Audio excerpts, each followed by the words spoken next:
Freeze. I'm Batman.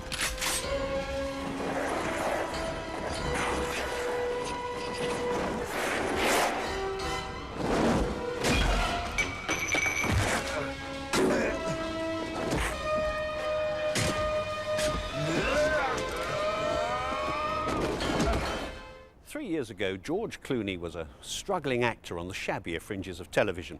Not even a household name in his own household. But just look at him today.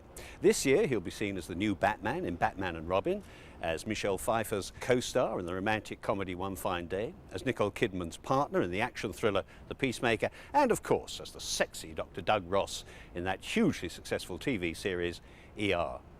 So what happened? Where on earth did he come from? Well, the answer is to be found here at Warner Brothers Studio in Burbank, where Clooney made Batman and where he's still making ER. So, tell you what, let's go and talk to him. George, with your background, your father, Nick, is a TV host. Auntie is Rosemary Clooney, who was married to Jose Ferrer. I mean, show business must have been inevitable for you. You mean that we're unemployable in anything else? Yes. Well, that too, yes.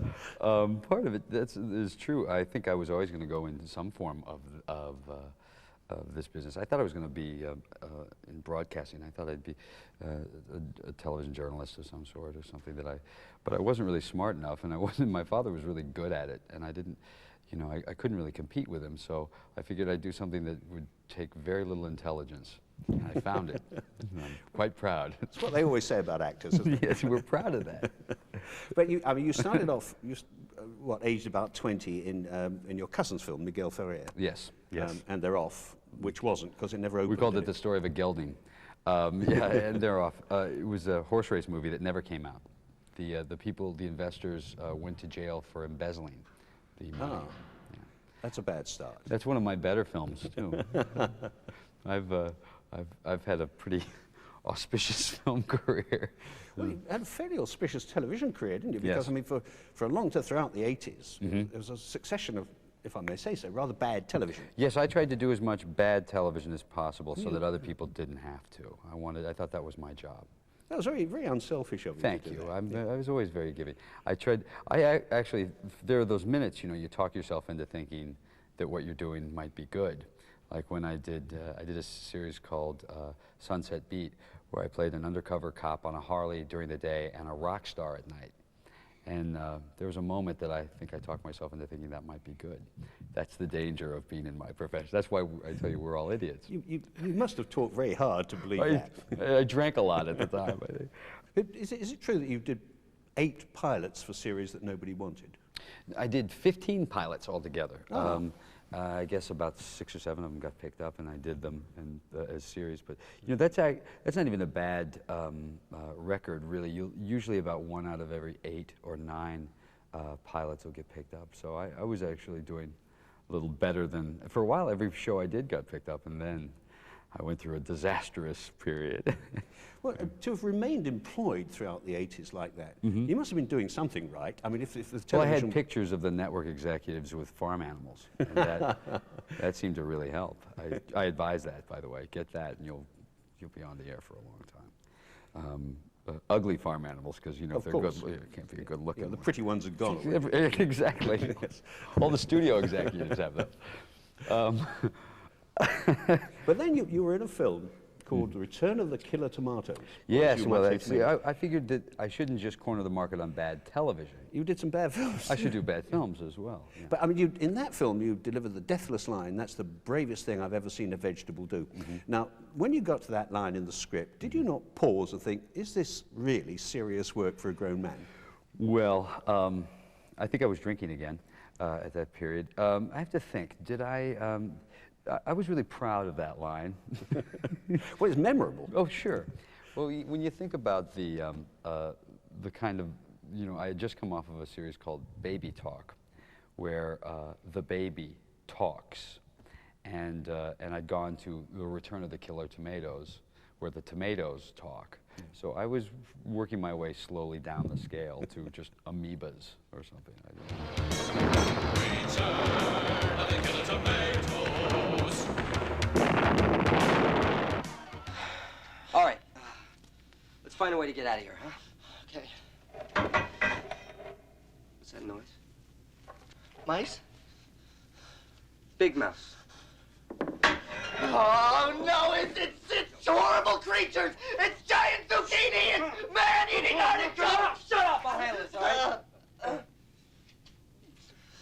right? Yo, zucchini!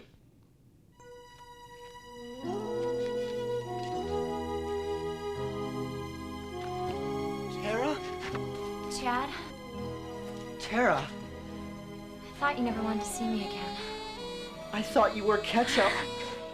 And then suddenly ER happened. Now, how did that come about? Well, I was, for the last few years, you know, there's a funny thing is there's kind of a snobbery of actors. You know, there's the theater actors look down on the film actors, and the film actors look down on the TV actors, and the TV actors look down on mass murderers or something. I'm not quite sure what it is. But I had, for the longest time, I would say, you know, I'm a movie actor who happens to be doing a TV series. And after a while, I started to realize I was a television actor. That's what I did. I was very proud to be in television, and because that's where I made my living, and that's where work was very good for me. For feature films, I would have to go in and read for the casting director to get a job. But for television, I could go, you know, I didn't have to test at the network. They would give me the jobs. So I decided if I'm going to do television and commit to it, then I should try and do better television. That was my theory. Idea, yeah. And so I thought, and then eventually maybe that'll give me a chance at films. I started doing better and better projects, and here at Warner Brothers, and the man who was the president of Warner Brothers at the time went to bat for me on this project, and I went into John Wells and to Michael Crichton and to Steven Spielberg, and I said, this is my job. Yeah. And I read for them, and I read about 5 or 6 times, and they said, okay. And then I used those pictures with the farm animals. Of course. What is more important? Is it acting ability or the impression you make as you walk through that door? Always the impression you make. There is a misconception that I think everyone has. I had when I moved to Los Angeles, which is talented people work and not talented people don't work. The truth of the matter is, anytime I walked in the door, there were 10 other actors there that would have done a better job than me. We're not selling acting ability when you walk in, you're selling confidence. That's what people are buying. You can feel them in the room. You walk in the room, there'll be 30 people sitting up against a wall, and they're there to make you a nervous wreck. And for the longest time, you know, I would come in and I'd be like, oh God, I just want them to like me, just, you know, just don't hate me. And then eventually, you get it to the point where you go in and you go, I'm here to solve their problems. You know, I'm not going to worry about whether they like me or not. I'm here to solve their problems. And you change the tone in the room, and suddenly when you walk in, you are confident, and you are selling them. You know, you'll see it. Having now been on the other side, having sat in when other people read, you can see it, you can feel it. You'll feel the best actor never get the job, ever, not once. I've never seen the best actor get the job. They'll come in and they'll go, hi, how you doing? Is it okay if I do this? And you'll see everybody sit there and go, God, that was a great job. And then you'll see some guy, not quite as good, come in and go, hi, how's it going? Am I reading with you? All right, great, don't screw me up. I'm gonna move this over here, do that. And you'll feel everybody kind of sit up in their seat, you know? And you know they're gonna get the job. They're gonna get the job. Part of it is also, what actors never realize is, most people, directors, producers, are looking for a very specific type. Yeah. They know what they're looking for. And you're not going to change their mind. If they want a blonde surfer type, I'm not going to get that job, even if I do a great interview. And you know, you'll go home, you go, I changed their mind. They want some kind of, you know, East Coast, dark-haired, grain kind of guy. But they don't. And that's you know, you'll talk yourself into a lot of things as an actor. And as you once said, I think you do have great TV hair, which is important. You have to have, and as do you, I think. And I'm. Oh, you're kind. Yeah, no, not really, as nice as yours. No, yours is very nice. The impact of ER must have, I mean, that must have astonished you, because I mean, you've been working pretty well, you know. Yes. Hardly anybody really noticing you, I guess, among the audience, and then suddenly, here you are, this great heartthrob. I mean, yeah, that's funny, huh? It's always good to turn right around 35 to become a heartthrob. That's always fun.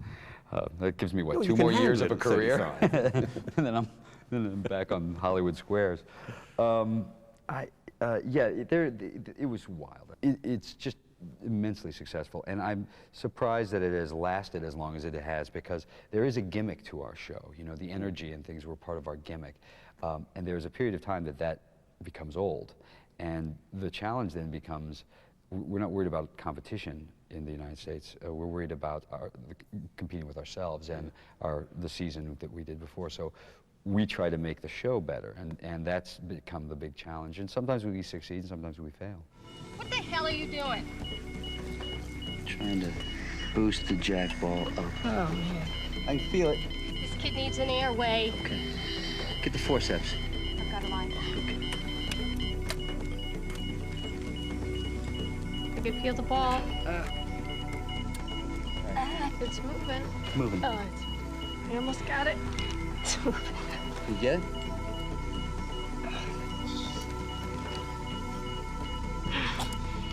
I got it. All right, good. All right. These residents on their way down. Is he breathing? IV at TKO. Yep, he's breathing. What on earth made you think to do that? What surprised me is that, you know, after that big impact, the first movie you chose to star in was From Dusk Till Dawn, which is a bizarre film. Yeah, well, my intention was to do a good part in a good film. This movie came around, and it was an opportunity to work with Quentin Tarantino, who had just won the Oscar for writing the last thing that he'd written, Robert Rodriguez, who I think is an innovative filmmaker, Harvey Keitel, Juliette Lewis, Miramax. It was a great opportunity for me. It was also a great part, and it was exactly the opposite of what I do on the show. And the truth was, I didn't have to carry the movie. Harvey was the lead, even though I had kind of the main focus was my character.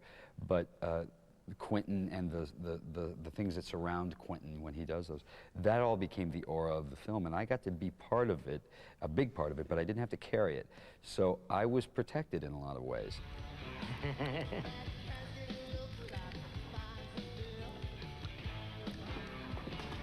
You think that was funny?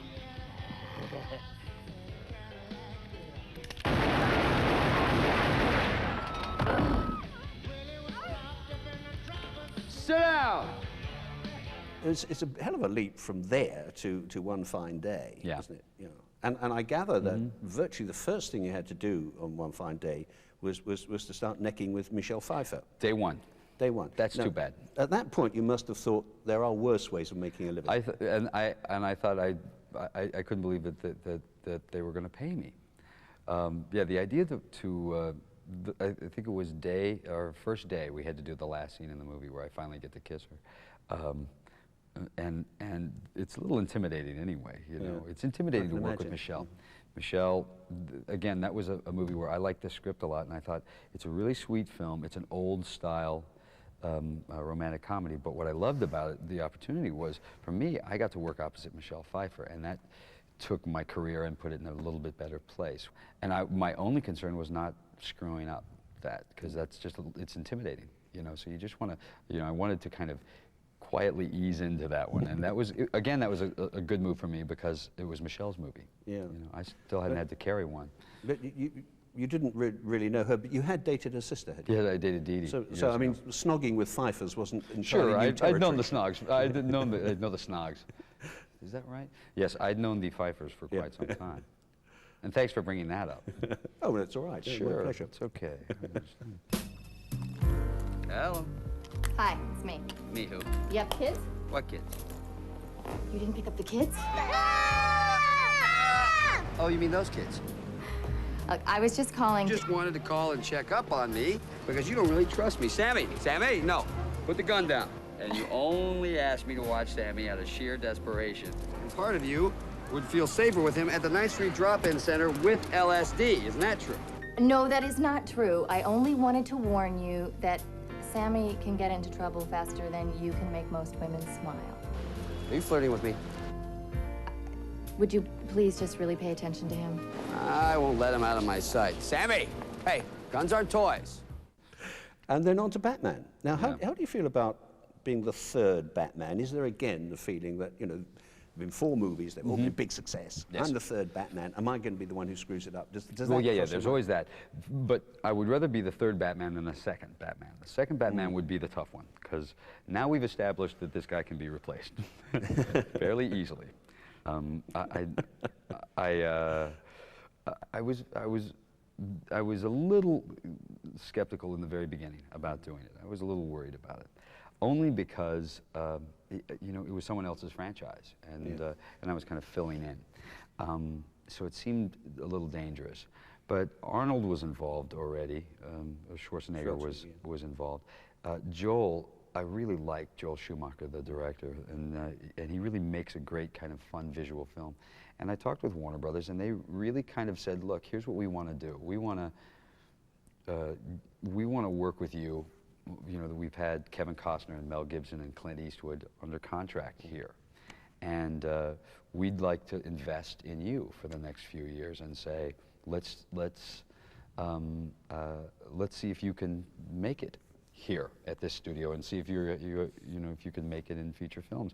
And it's not a bad way to come out in Batman, because you certainly know that a lot of people will see it.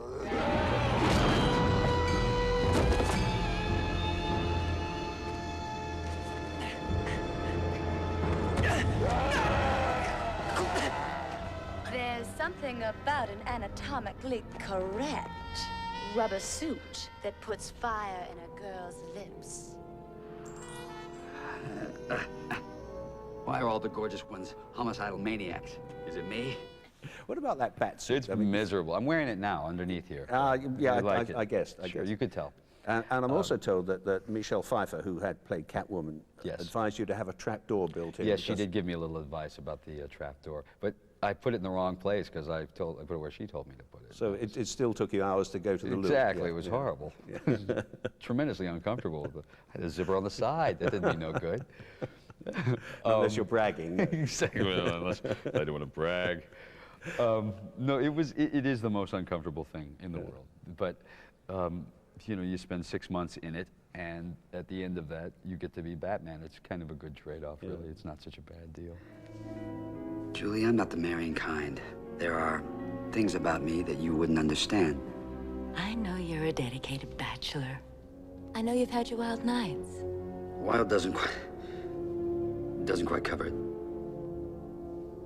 You'll make someone a good husband one day, but I can't wait around forever. Look, I don't want to pressure you, because if I pressure you, you'll just shut down. I know the way you are. Think about it. Just promise me you'll think about it. Okay? You don't have to answer now. Just, think it over. Here's some food for thought.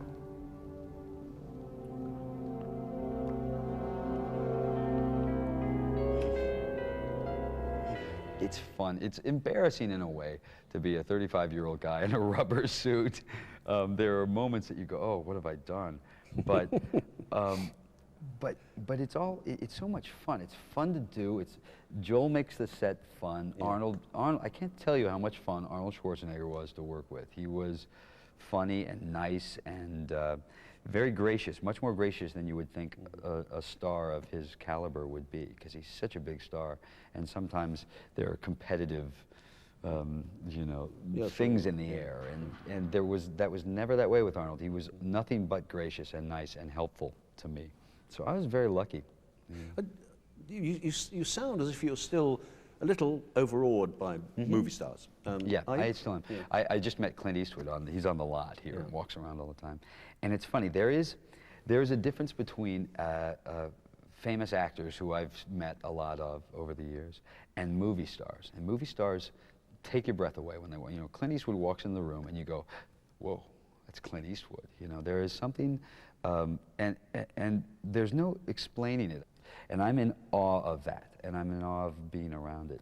You know, I've spent a lot of time this summer with Tom Cruise. He's a movie star. You know, and that's not taking away from him as an actor. I think he's a wonderful actor, but he's a movie star. You know, he is bigger than life. Is that what you aspire to be? I mean, does it happen to you yet when you walk into a room? Do people go, ah, it's George Clooney? Yeah, my father did that once. He did? Yeah, it was, thank Get God. out, he said. He got the name right. That was the thing I was so surprised about. Come on, some of that must happen. I mean, you know, Oh, that happens. But yeah, I there's mean, a difference between women being faint at the mention of your name all over the place. That'll change too. There is a difference between being a television star and being a movie star. Sure. I am now a television star. I'm famous for being on television. When you're a movie star, you are 80 feet high and you're bigger than life. And when someone meets you, they're kind of stunned by you and they don't know what to say. Now, when you're a television star, you're in those people's homes every day, and they can make you talk or not talk, and you're smaller than they are, and they feel as if they watch you in their house coats, and they feel as if they know you personally. And so when they run into you, they're like, "Hey, George, how you doing?" And they're pissed off that you don't remember them, and you're like, "Hey, how's it going, Joe?" And it is funny, there is a difference. You're much more approachable. That's okay, I don't mind that so much. I like where my career is at, I like what I do. When you think about it, I'm gonna get a little bit of a run here. You know, Batman will be a big film, and I've got a film after that. The first film for DreamWorks is a good film. That's The Peacemaker. It's Peacemaker. With Nicole Kidman, yeah. I'm gonna get a little run, I'm gonna get a chance at a film career. And as time goes on, you know, you don't get to be in the public eye that much. People get sick of you. I get sick of me, and I like me. I'm one of my bigger fans, you know, and I'm sick of me. So there's a period of time that you get, and then that's about it. And then you can have a couple of resurgence in your career, but for the most part, you really get a very kind of limited window. So my goal is to try and do as much work and try to do better work as you go. And for me to get better too, you know, I have a lot to learn. Did you at any point, you know, when all the good things started happening, because it's all happened in the last 3 years, basically. Yes. Was there at any point there when you thought, hey, why me? I mean, why didn't all this happen to some other fellow? No, I always thought it should happen to me. It's funny, Steven Spielberg said precisely the same thing when I asked him the same question. Yeah. No, it's true. I think that you can't go into this business not thinking that you, and I don't mean this in an egotistical way, because it's not thinking that you should, at some point, you know, reach some level of success. I think that if you're an actor, for instance, every person who becomes an actor, they can talk about, oh, I just want to do the work, but the truth is there is some need for attention, and there is some belief that if you just got the right part, or if you just, you know, and there is, by the way, some truth to that, you know, if, you know, anyone could be great in a specific role, and things, their lives turn around and change. Sure. And, so if you don't have that hope, then I don't think you're really going to last long in this business. You don't sound as if you take it too seriously, which I think is good. I mean, seriously, but not solemnly. If you at any point take this part of it seriously, take yourself seriously in it, then I think you're making a really big mistake, because boy, it just goes away so quickly. You know, it just, you know, there was a show here called This Is Your Life with Ralph Edwards, and yeah, we have. You have the same thing. And they would always bring out, you know, Buster Keaton, and he'd be sitting there, you know, like this. And they'd go, Buster, you owned all the studios, you know, everybody kissed your ass, the world was your oyster, and then tragedy struck, and he's like, and he can't talk. And you realize, because every single star that comes out there owned the studios and was the hero, and now can't get a guest shot on Baywatch, and you realize that, what a terrible thought. But it's true. Yeah. So what you have to understand is it's not a question of whether or not that tragedy is going to strike. It is. It's how you handle it and if you're ready for it when it does. And that's all, because it's the rest of this is enjoying the period of time that you get. You know, you got to enjoy it. Sounds as if you're pretty ready for it, for when that day I was comes. fairly well groomed for this. You know, you do enough bad TV, you're ready. You are, whether you like to admit this or not, I mean, you are the new heartthrob on the block, you know, the sex symbol. Do people get the wrong idea of you from that and from the character you play in ER? I mean, are you a great womanizer? Are you here to be on? Well, actually, I was a little attracted to you right now. And I'm just saying that, and I don't mean that sexually. I just mean... I'm shucks.